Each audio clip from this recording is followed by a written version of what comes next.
Chief Guest, the Honorable Governor of our National Bank, you see. It's a very regulatory, you see. And nowadays everybody is talking about what type of policy our governor will be bringing.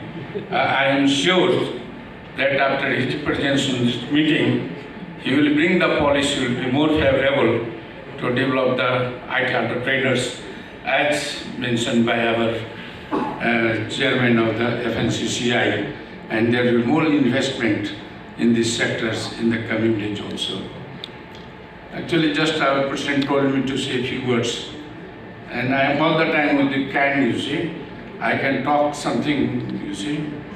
But first of all, I would like to welcome our foreign delegates who has come to Nepal to support us to make Nepal as a global IT hub.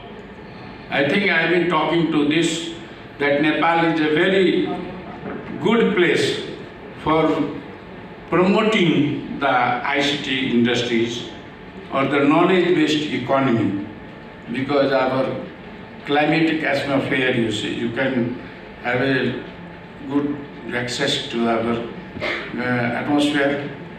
We have a now abundance of electricity.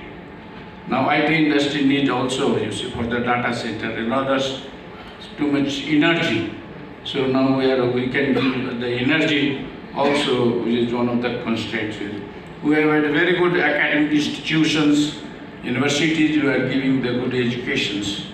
But still, to make Nepal IT hub is a big challenge for the Nepalese, because still we are facing the other problems in Nepal. But I like to tell you, just might be somebody will say, just as